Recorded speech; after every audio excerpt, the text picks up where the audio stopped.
Is it possible the ACC is willing to negotiate with Florida State? Seems like it. Andy, listen, I think you and I, since the beginning, have kind of felt like at some point that's what would happen. And I'm not a lawyer, and I try to read into page upon page upon page of the filings at this point. And you do get a sense that although it's vitriolic, although there's a ton of pettiness involved in all of it, you understand that that is the legal wrangling. That is the stuff that they have to do. And one side will submit their reasons for dismissal, and then the next will do that within the respective states. But I do think that's where this is headed, and I think that's where Florida State always wanted it to head. There was no way they were going to fight to get out if they thought that they were going to legitimately have to pay $500+ million to do so. I don't believe they ever intended to do that. I don't think that the courts would uphold that. They don't either. And I think at some point that leads to a negotiation. Yeah. So here's what it said in the filing. It's interesting because what the ACC was filing, and remember, there's two cases. There's one in North Carolina that the ACC filed. There's one in Florida that Florida State filed. So this is in the one in Florida, and the ACC submitted this early Friday afternoon. And it's basically saying, here's why the case should not be tried in Florida. It should be tried in North Carolina. And then a couple of other arguments, which are actually kind of interesting and probably support the ACC's argument. Like they've spent a lot of time saying, well, Florida State took delivery on the deal. They took the money these past 8 years from the contract. So therefore, it's not the rotten deal that they say it is. But here's the little nugget. And shout out to Matt Baker from the Tampa Bay Times, who found this first and put a story out immediately and really good job alerting everybody to this. This is the clause in that argument. There's 40 pages of filing. Yeah. This is the paragraph that is the most meaningful. If Florida State wishes to regain control of the rights, this is the TV rights, before the end of the term, it could attempt to repurchase them. But having to buy back a right which was assigned is not a penalty. It is simply a commercial possibility. What a turn of phrase. A commercial possibility. So if you were to have a commercial possibility, then you could conceivably have this much money, and this is the amount we'll take. Now, you mentioned $500+ million, Jeff. When Florida State filed its initial complaint, its attorneys estimated it would cost $572 million, which is the exit fee from the ACC plus what they assume to be the cost of the TV rights through 2036.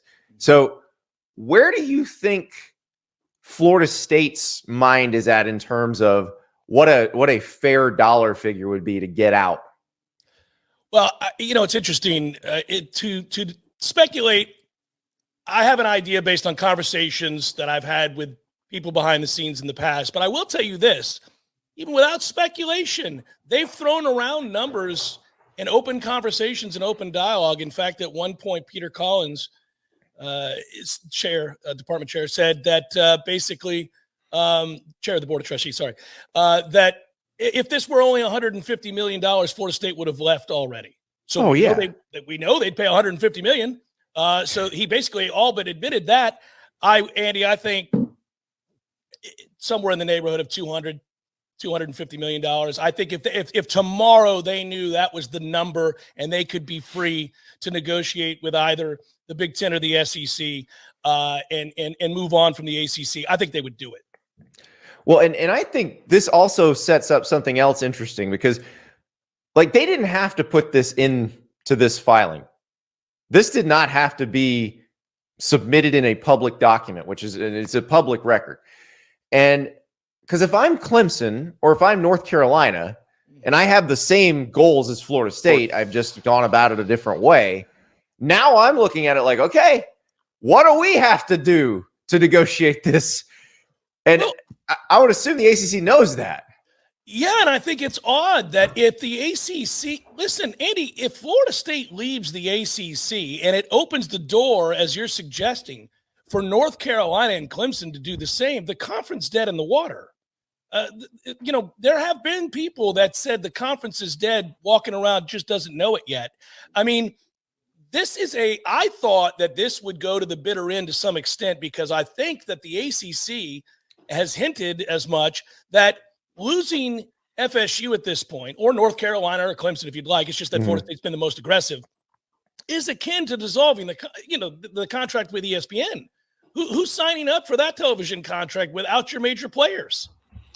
Yeah, and the only thing I can think is they're looking at this as a potential cash infusion. Like, if they could get $300 million from each school, which is a lot of money, but we'll talk about that in a second, because it's not as much as you think in the grand scheme. Right. That's basically, if it's those three, that's basically almost $1 billion cash, which time value of money, if you handle that properly, you can keep the corpse of that conference afloat for quite some time. But to what end? I mean, it's interesting. You're right. You could. It certainly does not become the viable asset to ESPN or to anybody else negotiating a long-term television deal down the line without a Clemson, without a Florida State, or without a North Carolina. You're right. It just becomes an also-ran conference, which is what I thought this was about, that we were going to get to a place where I never – listen, we could go down this road. You and I talked about this a lot. Jim Phillips never, in my opinion, seemed to understand the way this was going to play out and how aggressive his competitors were. And that, I think, there was a little naivete there. He wanted to believe in the greater good, and yet there was overwhelming evidence from his cohorts like Greg Sankey that they were out for blood. This was a race to see who wins the conference war. And to Sankey's credit, he has lobbied on behalf of the SEC around every turn. He has struck the better deals, and he has taken the opportunities where PR advancements could be made to do so. And Jim Phillips kind of calmly told everybody things were going to be fine in the ACC, and we believe that where we stand is rock solid. I don't know that he believes that. I don't know that the ACC believes that any longer. Yeah, I don't think so. I don't think you're putting that into that filing if you believe that. I think you're now preparing for the inevitable. And it's so interesting to me, Jeff, because you've dealt with this conference for a long time. Jim Phillips' successor, John Swofford, was perhaps the best at that clandestine, cutthroat, go get what you got to get. Or think about this.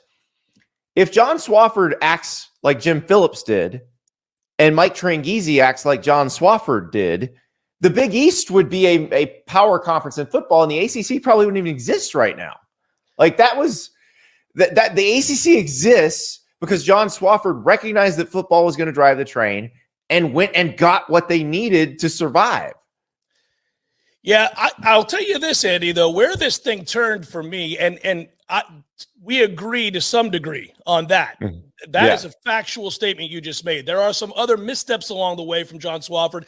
Many who are the pro football people, and I'm not talking about professional football people who saw that the ACC needed to hitch its wagon to football and not basketball, wished that he had made prior. And there are some dubious deals that were made that were pointed out in the last countersuit by FSU, which, by the way, when they did that, the gloves were off in a way that the genie can never go back in the bottle. I mean, you attack the man's son and his legacy. At that point, we are done dealing here. There was never going to be a negotiation at that point, I wouldn't think. But, these things get ugly, and it got really ugly at that point. When I read through that and saw John Swofford's name mentioned as opposed to the ACC, and when I saw his son's name brought up, I thought, oh, well, they're done. They have decided to go for broke here. Yeah. Well, and what's interesting about this, and I think the reason the negotiation part is brought in, although I still wonder why it was brought in now instead of much later in the process. But I don't know that they want to get too much further down the road with this thing. They probably don't want a lot of discovery because that could be embarrassing for both parties. Correct. But if it were to go to trial, ultimately, the potential ending could be disastrous for both parties, because if the court says, no, the grant of rights is completely enforceable, and if you want to get out of the ACC, you owe $500-something million, well, that's non-starter for Florida State. The other option is the court says, the grant of rights is not enforceable at all. And Florida State, you can walk away for nothing, which is a disaster for the ACC. So neither party wants to risk going to trial here. But let's talk about the number, because $300 million is the one I keep coming back to, because it feels like it's sort of the between point between the two poles. But it's also, let's say, and this is a negotiated one, because like if Florida State were to prevail at trial, then their withdrawal from the ACC would be retroactive to last year. They could conceivably be out in time for 2024. That doesn't logistically make a lot of sense. Yeah. But let's say they negotiated an exit for 2025 and it cost $300 million and they wound up in the Big Ten. Let's just hypothetically, you're going to make probably $40 million more a year there than you would make in the ACC. And so you have 11 years to pay off this mortgage of $300 million. Right, here you go, right? Yeah. You're probably going to make a little bit of a profit, like a little tiny bit more once, because there will be interest and maybe it's private equity paying the freight up front. We'll see. But you're probably going to make a little more if you did that. I think, yes, there is a magic number, Andy, and I don't know if it's 300 million on the nose, but I think it's fair to speculate on that number for the reasons that you just laid out. It is fascinating to watch this. I have learned over time, you have too, from watching the ugliness of lawsuits and parties who have a lot to gain and a lot to lose. They will say and do almost anything within reason. But I also know that the start of these negotiations eventually are all on behalf of what they know that what's at risk. Like you're saying, yeah. The idea that Florida State could walk for nothing is a very real thing. The idea that Florida State could lose and have to pay $500+ million is a very real thing. It's percentages. And I think for Florida State, they've never believed that a court would believe that $500+ million to exit was fair. They would view that as being overly penal. And I think they have evidence to that end. I mean, I think you've watched courts have a hard time with what would be deemed egregious penalties financially for enforcements of granted rights in the past. So I think they knew that we would be entering a stage similar to the one we're discussing right now the second they filed the lawsuit. I thought the key play long ago was the open Board of Trustees meeting in which they began to discuss a path to leave the ACC, and they noted that it was untenable to stay. The second they said that, you knew what their strategy was, what their efforts were headed towards, and this was all inevitable. And I just never thought that they would pull the trigger as quickly as they did. But once they did, I thought they knew they must have a path to negotiation or an outright exit. Yeah. And then the other thing is people keep asking about, do they have a landing spot? I find it very hard to believe they would do all of this without some idea that there's a landing spot. I tend to think the Big Ten is the spot because the Big Ten would want to move into that territory. Yeah, I'm curious, Andy, because I want your opinion on this. It's an interesting discussion. The Big Ten would want to plant a flag in the SEC's backyard. They would want to grab it if they could, if it would make sense. If it's all-out war and it's Fox versus ESPN, let's say, would you not, at that point, you'd have a countrywide conference, obviously, as opposed to a regional conference in the SEC. So you would have Florida State, North Carolina, Clemson, potentially Miami. I don't know if they go that route or not, but for the Big Ten. So now we're going coast to coast, and you got all the Midwest to boot. I would think the counter to that is with the ACC on the verge of dissolving, that ESPN doesn't re-up, and we have to know that by 2026, right? 2025. So I would think at that point, again, SEC, ESPN, Big Ten, Fox, no matter others' feelings, commissioners' feelings, athletic directors' feelings, at some point you would want to counter that move by Fox and the Big Ten if you were ESPN, especially since the ACC will no longer be an asset. And wouldn't you say, you know what, guys, look, this isn't going to – you can be mad if you want to be, if you're Florida or anybody else. We're taking Florida State so that the Big Ten doesn't get them. Yeah, that's the one thing I would think is the encroachment on the territory piece. Like that's where Clemson would probably find a home in that situation. And Florida State would be the same thing. And I think the part that makes this more interesting is ESPN and Fox are about to go into business together with a streaming service. Like that's where you wonder. And oh, by the way, Greg Sankey and Tony Petitti, the two commissioners, just formed an advisory group. So all of this is all happening at once. Football in mind, Andy, you know they do. Yeah. Well, and that's the thing. Like, I feel like all of this is related, and like I don't think you can make a deal for because they want to make a deal for the college football playoff, like a new TV deal that extends beyond the 2025 season. I'm not sure they can yet because I don't think they know what these conferences are going to look like. Correct. You're right. I think. And you were just talking about it before I came in and joined you. I think that's right. I continue to hear rumblings from teams from other conferences saying, well, or commissioners of other conferences saying, whoa, we can't have a deal. We don't know who the players are just yet. We can't have a deal if we don't know who's where. It's crazy. It's fascinating. And I do think this is all related and connected. And once these moves have begun to fall like dominoes, Andy, go back to the lawsuit and then watch what's happened since then. And I'm not saying solely because of the lawsuit. I think we were moving inexorably towards this. But, I mean, this is where we were going. And right now it's about divvying up the assets and deciding who's going to play ball and who's not, who wants to be part of this and who wants to go somewhere else and maybe play, for lack of a better term, a lesser brand of football. I mean, the pieces are on the board. There are a lot of assets still to be claimed and fought over here.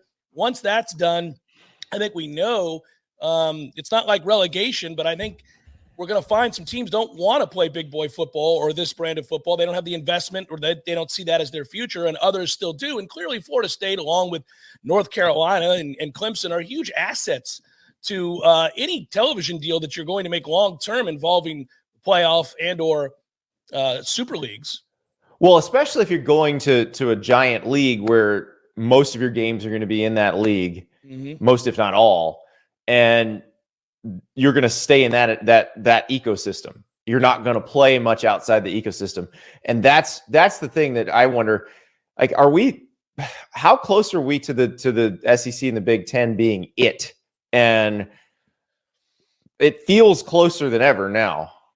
It's funny. I remember having a conversation with an attorney who's kind of connected to the big workings of college football. You know these guys, Andy, and he was saying, because we were Florida State fans were like wringing their hands about what to do, where to go, and how soon could we get there.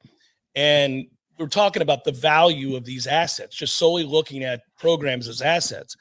And at one point he turned to me and said, this is all hand-wringing. Don't worry about it. Eventually it's just going to be the SEC and the Big Ten. That is to say ESPN and Fox, and eventually they'll join forces too. So Florida State's going to have a landing spot. Don't worry about it. He said that to me over a year ago.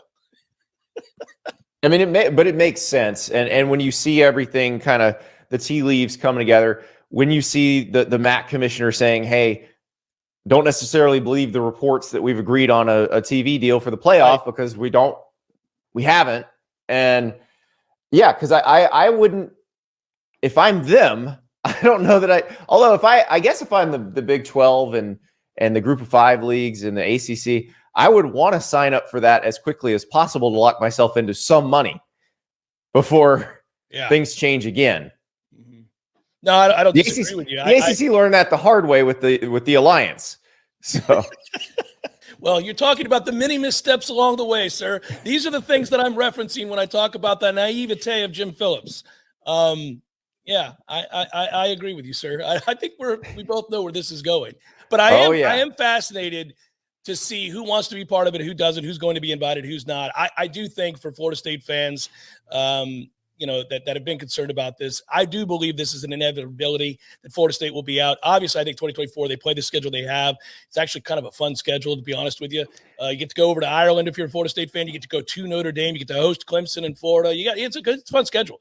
But after that, it may be the last hurrah. I tell people to enjoy it. It's a weird year for FSU because they're going to be doing all the construction on the stadium. Well, they are doing, as you saw, all the construction on the stadium. It's all cranes in there. It's all cranes and concrete and empty spaces where seats once sat. And it's interesting to have this because I do believe it's probably their final year in the conference.